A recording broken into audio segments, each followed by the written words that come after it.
어느 날 한 처녀가 길을 가다가 요술 램프를 주었습니다. 그래서 이제 혹시나 싶어가지고 그 램프를 이렇게 불때 보았더니 갑자기 그 램프의 요정이 나타납니다. 그러더니 이렇게 이야기합니다. 아가씨, 소원을 한 가지만 말씀해 보세요. 제가 들어드리겠습니다. 그러니까 이 아가씨가 고민이 됩니다. 가만히 생각해 보니까 소원이 너무나 많습니다. 뭔가 이렇게 돈도 많이 벌어야 될 것 같고, 또 남자도 사귀고 싶고, 또 결혼도 하고 싶습니다. 이렇게 한참 생각을 하다가 갑자기 아주 기발한 아이디어가 생각이 났습니다. 아, 그래, 한 가지. 이러면서 이렇게 램프 요정에게 말합니다. 돈, 남자, 결혼, 이렇게 이야기를 합니다. 그랬더니요, 정말로 그 요술 램프의 그 요정이 그 소원을 들어줍니다. 그래가지고요, 그녀는요, 정신이 돈, 남자와 결혼을 했다고 합니다. 다 맞지요? 돈, 남자, 결혼. 그렇죠?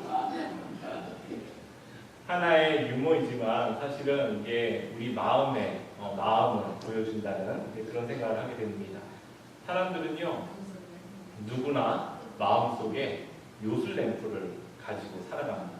그래서 누군가 내가 좀 소원하는 것을 이루어 주었으면 참 좋겠다, 이런 생각을 하면서 살아가고 되지요.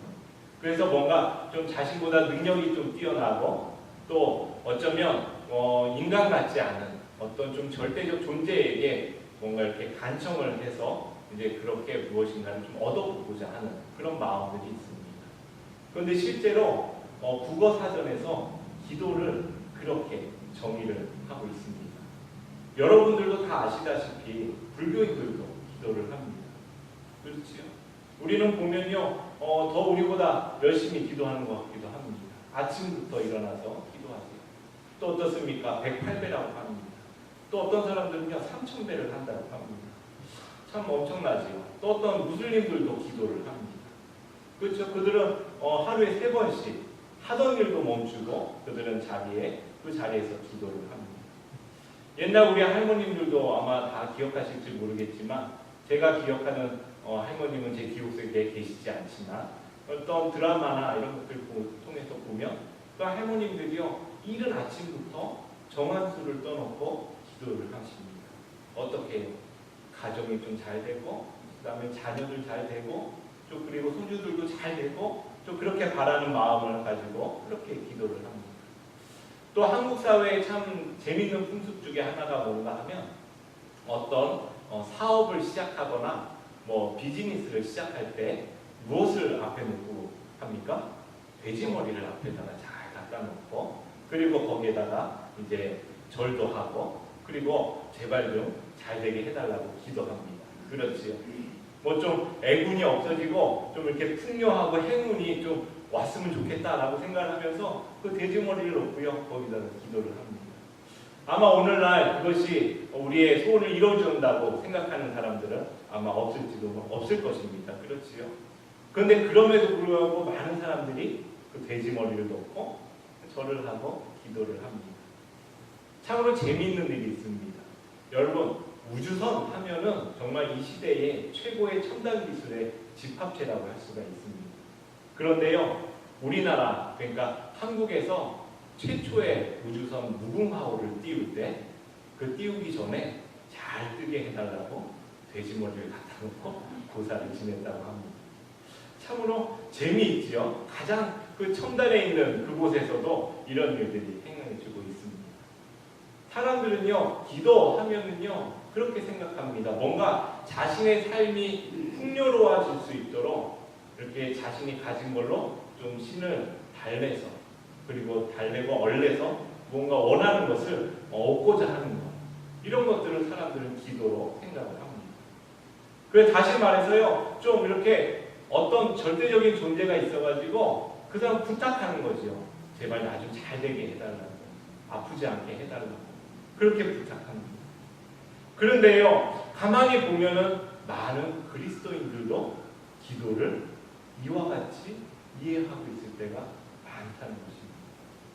그래서 오늘 우리는 그리스도인에게 기도란 무엇인가 라는 것에 대해서 오늘 고넬료의 이야기를 통해 함께 나누어 보고자 합니다. 첫 번째로요, 여러분 그리스도인에게 있어서 기도는 무엇입니까? 한번 생각해 본 적이 있으십니까? 그리스도인에게 기도란 무엇일까? 아마 대표적으로 많이 이야기하는 것이 그리스도인에게 기도란 하나님과의 대화이다라고 이야기를 합니다.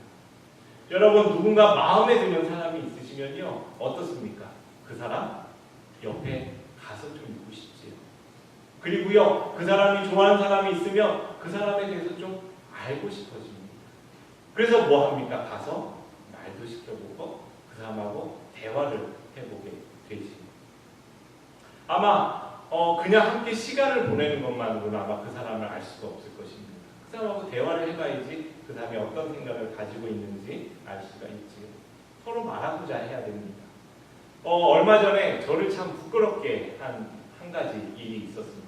제가 참 그 일을 보면서 굉장히 좀 부끄러웠는데요. 요즘 우리 여성교회에서 이제 찬양대를 준비하고 있습니다. 그러면서 여성교회 찬양대를 준비하면서 이하연 목사가 이제 우리 성도님들한테 좋아하는 성경 구절 그리고 어떻게 가족이 좋아하는 성경 구절을 좀 적어서 나누어 주십시오 이렇게 부탁을 하였습니다. 여러분 다 하셨습니까? 제가 알기로 많은 분들이 아직 못하신 줄 아는데 자, 내가 좋아하는 성경 구절 그리고 누구요? 가족이 또 남편이 아내가 자녀가 좋아하는 성경 구절을 적어서 이하연 목사에게 나누어 주시기를 바랍니다. 그런데요 얼마 전 어떤 성도님이요 이제 이하연 목사에게 그 성경 구절을 주시면서 그러시는 거예요. 제 성경 구절은요 이거고요. 제 아내가 좋아하는 성경 구절은 이겁니다. 이렇게 말씀을 하시는 거예요.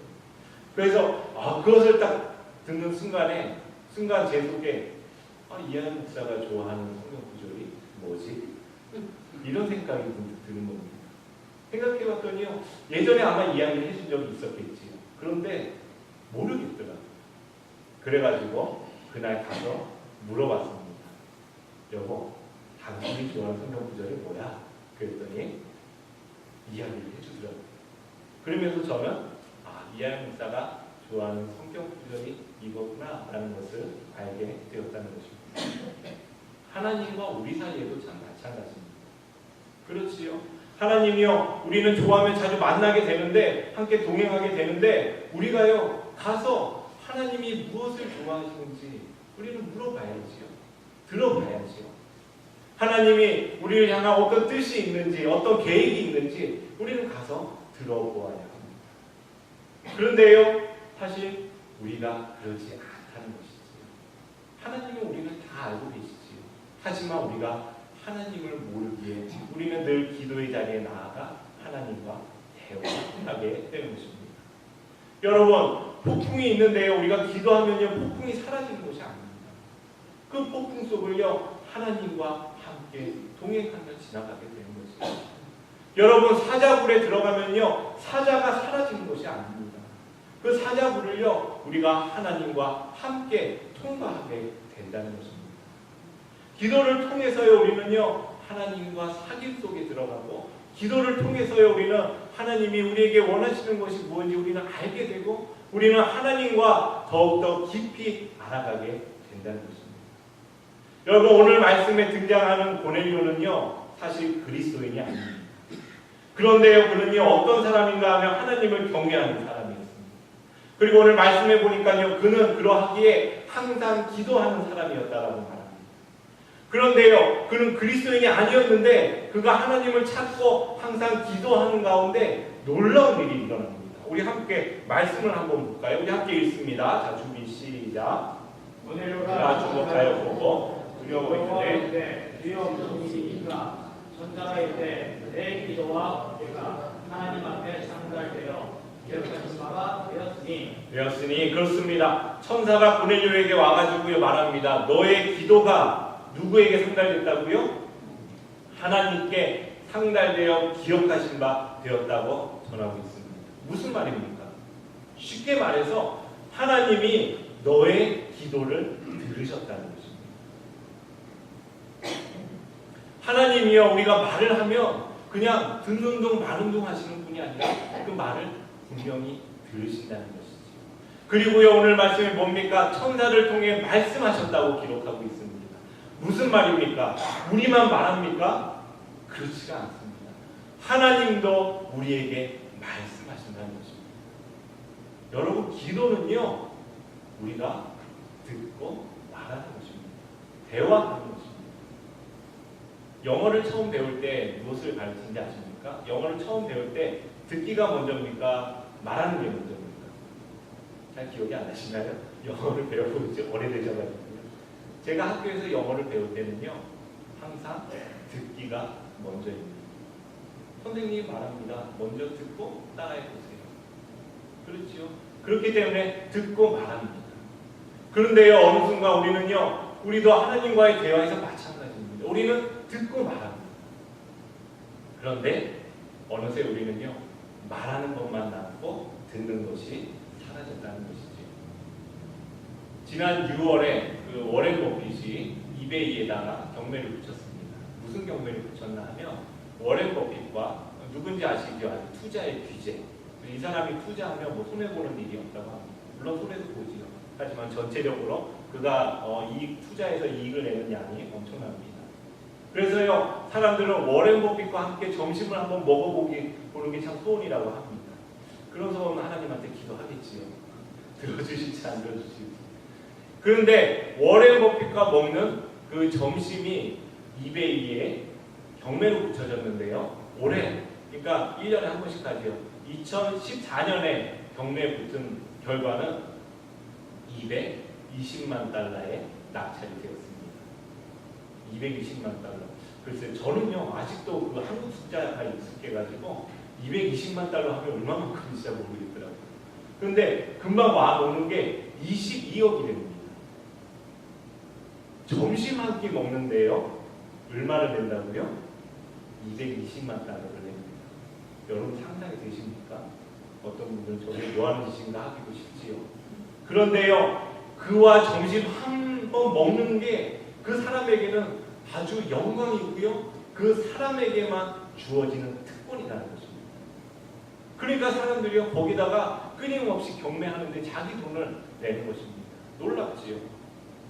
근데 여러분, 하나님과 대화한다는 것이 얼마나 놀라운 특권인지 아십니까? 그 사람과 대화하기 위해서도 220만 불을 투자하는 사람들이 있는데, 우리는 하나님과 대화하기 위해서 작은 시간 손에 넣지 못한다는 것입니다. 그리고 하나님과 대화하기 위해서 우리가 그 듣기 위한 그 자리에 머물러 있지도 않다는 것입니다. 여러분, 기도는요, 하나님이 우리에게 주시는 특권입니다. 여러분이 특권을 누리셔야 합니다. 특권은요, 누리라고 우리에게 주어진 것입니다. 나와 대화하자. 하나님이 우리를 초청하고 계시는 겁니다. 왜 와서 듣고자 하지 않니? 왜 말하지 않니? 하나님은 안타까워하시는 것이요. 여러분, 기도의 자리로 나아가십시오. 그리고 하나님과 대화하십시오. 하나님은요, 들으시고 우리에게 응답하시는 하나님입니다. 기도를 통해 하나님을 더 깊이 알아가는 여러분 되시기를 간절히 축복합니다. 두 번째로요, 오늘 고넬료의 기도에서 우리는 조금 더 깊이 보아야 할 것이 있습니다. 좀 주목해 볼 텐데요. 우리 한번 읽었던 말씀이지만 우리 한 번 더 읽으시면서 저 말씀 가운데 조금 새롭다, 좀 이상하다, 좀 우리한테 낯설다 하는 것을 한번 찾아보시기를 바랍니다. 우리 함께 다시 읽습니다. 준비 시작. 고넬료가 주목하여 보고 두려워 이르되 주여 무슨 일이니까? 천사가 이르되 내 기도와 구제가 하나님 앞에 상달되어 기억하신 바가 되었으니. 자, 무엇이 조금 낯설으십니까? 읽는데 조금 낯선 것들이 있으십니까? 그냥 하나님 말씀이니까 다 친숙하지요. 그러실 수도 있죠. 제가 이 말씀을 읽는데 저는 이 말씀이 조금 낯설었습니다. 무엇인가 하면 너의 기도와 구제가 상달되었다라는 것입니다. 너의 기도와 구제가 하나님 앞에 상달되었다는 것입니다. 저는요, 기도가 상달되었다는 표현은 잘 이해가 됩니다. 하나님은 시간과 공간을 초월해서 계시는 분이지만 우리가 인간이 가진 공간적 이해 안에서 하나님은 위에 계시다라는 생각을 합니다. 그리고 기도를 어떻게 드린다고요? 기도를 올려드린다고 생각을 합니다. 그래서 상단, 위로 전달되었다는 것이지요. 그래서 그 기도가 하나님께 상달되었다는 말에 대해서는 별로 이상하거나 낯설지가 않습니다. 그런데 무엇이 함께 상달되었습니까? 구제가 상달되었다는 것입니다. 고넬료라는 사람을 얼마나 많은 구제를 했기에 하나님께 구제가 상달되었을까? 그렇지요? 참 이상하지요? 좀 새롭습니다. 저는 이 말씀을 읽으면서 이사야 58장의 말씀을 함께 생각하게 됩니다. 자, 우리 이사야 58장 6절, 7절 말씀인데요. 우리 함께 있습니다. 준비 시작. 내가 기뻐하는 금식은 부당한 결박을 풀어주는 것, 멍에의 줄을 끌어주는 것, 압제받는 사람을 놓아주는 것, 모든 멍에를 꺾어버리는 것, 바로 이런 것들이 아니냐. 우리 다음 장 같이 있습니다. 준비 시작. 또한 군주인 사람에게 너의 먹거리를 나누어 주는 것, 떠도는 불쌍한 사람을 집에 맞아들이는 것이 아니냐. 헐벗은 사람을 보았을 때에 그에게 옷을 입혀주는 것, 너의 보륙을 피하여 숨지 않는 것이 아니겠느냐. 자, 이 이사의 말씀은 어떤 말씀인가 하면 그 이전에 이스라엘 백성들이 하나님께 원망을 합니다. 뭐라고 원망하나 하면, 하나님, 우리가 금식하며 기도하는데 우리의 기도를 왜 들어주지 않으십니까? 하나님, 우리가 스스로 우리 자신을 괴롭게 하면서 우리가 고행을 하면서 기도를 하는데 하나님, 우리의 기도를 왜 들어주시지 않습니까? 그런 이스라엘 백성의 원망에 하나님이 대답하시는 부분입니다. 무슨 말씀이신가 하면, 내가 너희가 금식하며 기도하는 것을 보았다. 그런데 그 기도가 나는 기쁘지 않다는 것입니다. 왜 기쁘지 않은가 하면, 너희가 공의를 행하고 가난한 자, 헐벗은 자를 구제하는 것을 내가 기뻐한다라고 오늘 말씀에서 이야기를 하십니다. 그런데 이 말씀을 잘 이해하셔야 되는 게, 잘못 이해하시면 기도보다 구제가 더 좋은 것이다 라고 오해하실 수도 있습니다. 그런데 그렇지가 않습니다. 하나님이 원하시는 그 기도는요, 그 기도 안에 구제가 포함되어진다는 것입니다. 너희가 금식하며 기도하며 왜 헐벗은 너희 이웃들을 돌보지 않느냐. 너희가 기도하고 너희들이 금식하며 어떻게 하나님의 공의를 행하지 않느냐. 하나님이 하시는 말씀은 너희가 기도하며 어떻게 다른 사람을 품지 않느냐는 것입니다. 다른 이들을 돌보는 것 없이 너희들만을 위한 욕망이 가득하구나. 이스라엘 백성들아, 내가 너희들의 기도를 들어보니 그게 다 너희 자신들의 욕심만을 채우기 위한 기도이지, 그 기도가 어찌 내 마음에 합당한 기도이냐, 다른 사람을 마음에 품는 기도이냐라고 말씀하고 계시는 것입니다. 이것은요, 기도와 구제가 별게 아니라는 것입니다. 여러분, 예수님에게 책망받았던 바리새인들을 다 기억하실 것입니다. 한참 예수님이 좀 심하게 말씀하셨지요. 뭐라고 합니까? 독사의 자식들아, 이 회칠한 무덤 같은 놈들아. 무엇입니까? 그들이요, 기도하지 않았습니까? 그들이 구제하지 않았습니까? 그들도요, 기도하고 다 구제하였습니다.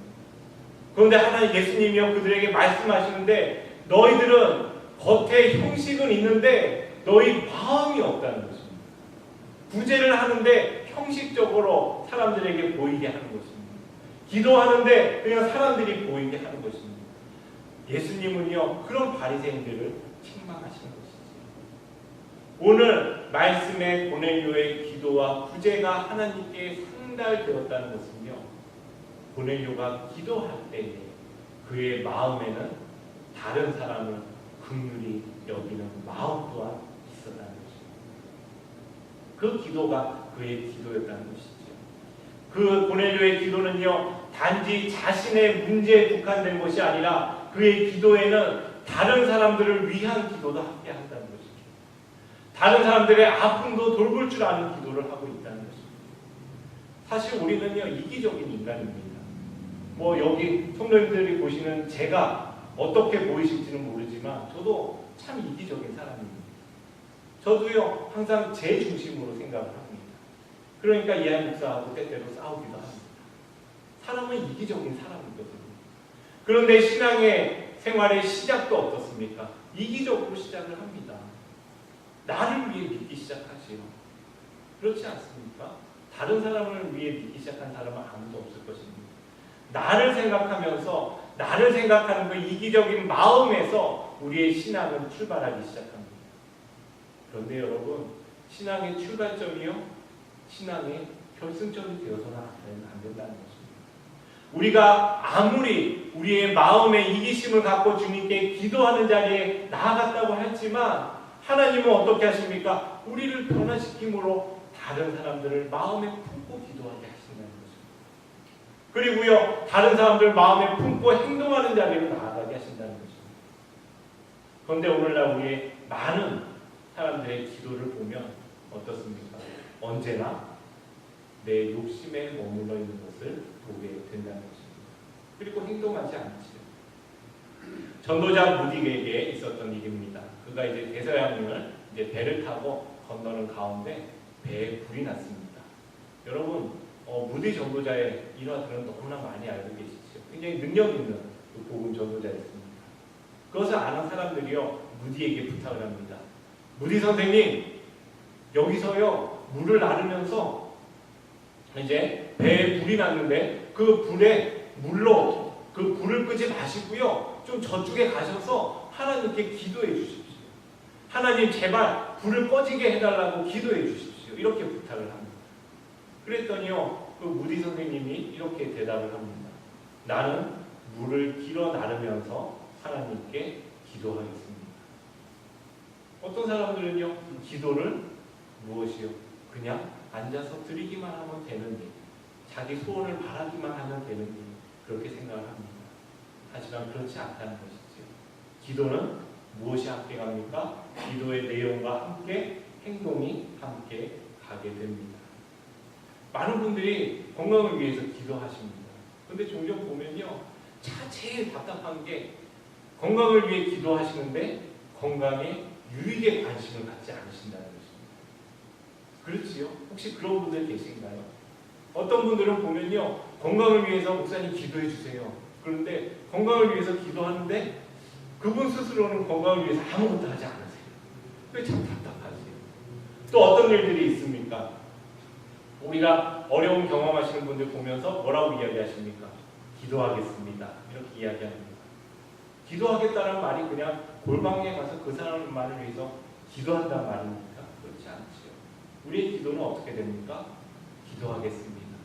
그 사람의 아픔을 돌아보고 그 아픔에 참여하고 위로할 때 위로하고 돌봐야 할 때 돌봐야 하고, 그런 일들이 우리가 바로 기도하는 것이 아니겠습니까? 그렇습니다. 고넬료의 기도는요, 그냥 자신만을 위한 기도가 아니었다는 것입니다. 그는요, 그 기도 안에 다른 사람을 품고 함께 기도할 수 있는 그런 사람이었다는 것입니다. 그는요, 그냥 무릎 꿇고 기도하는 것으로 끝나지 않습니다. 여러분, 우리의 기도가요, 그냥 나만의 기도가 되지 않게 하십시오. 우리 기도가요, 우리 옆에 있는 사람, 가족이 아니라 오늘 작게는 우리 교회에 있는 사람들을 위해, 그들의 아픔을 위해 기도하는 여러분들이 되시기를 부탁드립니다. 우리 주위에 보는 상처받은 사람들, 그리고 가난한 사람들, 연약한 사람들을요, 마음에 품고 기도하고 그들을 돌볼 수 있는 그런 여러분들이 되시기를 축복합니다. 그런데 여러분, 고넬료의 기도는요, 여기서 끝나지가 않습니다. 고넬료의 기도를 배워야 하지만 우리가 고넬료의 기도에서 간과해서는 안 되는 것이 있습니다. 오늘 고넬료가 받은 기도의 응답인데요, 우리 말씀 우리 함께 읽습니다. 자, 준비 시작. 내가 지금 사람들을 요바에 보내어 베드로라는 시몬을 청하라. 그렇습니다. 고넬료에게 하나님이 응답하셨는데 누구를 청하라고요? 시몬 베드로를 청하랍니다. 사실 제 개인적인 생각이지만 말씀 읽으면서 이 베드로와 고넬료를 잠깐 비교해 보았습니다. 그런데요, 아무리 보아도 베드로가 더 나아 보이지 않습니다. 어떤 분들은, 지난주 설교 들으신 분들은 참 목사님 변덕도 죽을 듯한다. 지난주에는 베드로가 위대한 사도다라고 이야기를 하더니 오늘은 또 고넬료보다 못하다 이렇게 이야기하신다 할지 모르겠습니다. 그런데요, 여러분, 고넬료에 대해서 이제 표현한 말인데 우리 한 번 더 말씀이 오늘 읽은 말씀이 아닌데요. 우리 22절 말씀인데 함께 읽습니다. 자, 준비 시작. 그들이 대답하되 고넬료는 의인이여 하나님을 경외하는 사람이라 온 유대 족속이 치사하더니 그가 거룩한 천사의 지시를 받아 당신을 그 집으로 청하여 말을 들으려 하느니라 하는데, 여러분 성경에요 누구를 의인이라고 지칭하는 경우가 많지가 않습니다. 우리 의인하면 누가 떠오르십니까? 뭐 아브라함, 그렇지요? 노아. 요즘 우리가 함께 있는 사람 누구 있습니까? 이런 사람도 의인이라고 하잖아요. 그런데 감히 고넬료에게 누구라고 지칭을 합니까? 의인이다 이렇게 지칭을 했다는 것입니다. 그리고요 어떤 사람들요 이 사람은 이방인입니다. 그런데 온 유대 족속이 어떻게 했다고요? 그 사람을 칭찬했다는 것입니다. 거기다 이 사람은 어떤 사람입니까? 기도하는 사람입니다. 또 구제하는 사람입니다. 거기다 보니까요 하나님의 말씀에 순종할 줄 아는 사람입니다. 참 대단한 사람이지요. 저는 아무리 보아도 베드로는 좀 그런 것 같지가 않습니다. 이 사람은 성격이 그렇게 유순한 것 같지도 않습니다. 좀 욱하잖아요, 베드로 성격은. 그리고요 베드로는 또 어떻습니까? 고넬료보다 그렇게 구제를 많이 한 것 같지도 않습니다. 베드로가 구제를 많이 했다는 성경 구절을 찾아보기가 좀 어렵습니다. 이렇게 인간적으로 비교해 보면요 고넬료가 훨씬 나아 보이는 사람이라는 거죠. 그런데 하나님은 누구를 청하라고 하십니까? 고넬료에게 베드로를 청하라 이렇게 말씀하고 계십니다. 참 이상하지요?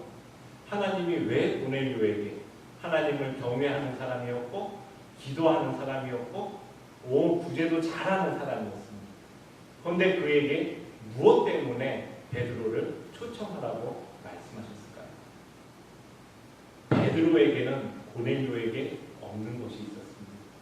그것은 무엇인가 하면 바로 베드로는 길과 진리요 생명이신 예수 그리스도를 만난 사람이라는 것입니다.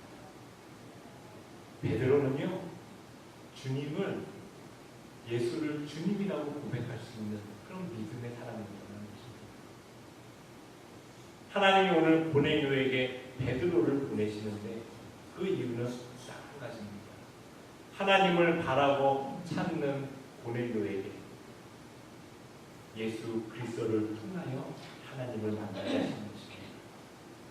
하나님의 뜻을 찾는 고넬료에게 여기에 나의 뜻이 있다라고 말씀하시면서 예수 그리스도를 만나게 하신 것입니다. 도대체 인생의 진리가 어디에 있습니까? 라고 묻는 고넬료에게 인생의 진리는 바로 예수 그리스도 안에 있다라고 말씀하시면서 베드로를 고넬료에게 보내고 계시다는 것입니다. 예수 그리스도가 인생의 해답임을 고넬료에게 가르쳐 주시고 계시다는 것입니다. 여러분 우리는요 고넬료보다 참으로 행복한 사람들입니다. 왜냐하면 우리는 이미 인생의 해답이신 또 우리의 인생의 길이요 진리요 생명이신 예수 그리스도를 믿고 살아가기 때문에 그렇습니다. 그렇다면 우리는요 이제 예수 그리스도를 믿고 살아가는 우리로서 우리는 다시 고넬료의 기도를 배우게 합니다.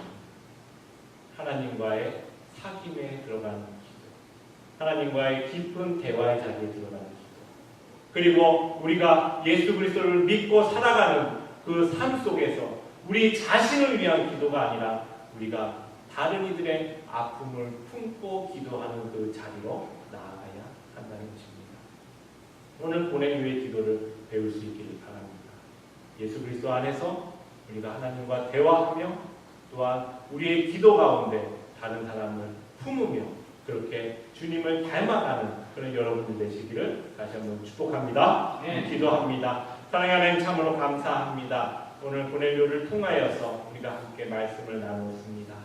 그렇습니다. 하나님이 기뻐하시는 기도가 어떤 기도인지 또 우리의 기도가 한낱 다른 사람들처럼 우리의 소원을 비는 기도가 아니라 우리가 하나님과 깊은 대화 속에서 삶의 진리와 또 인생의 해답을 얻어가는 그런 길임을 우리가 다시 한번 나누었습니다.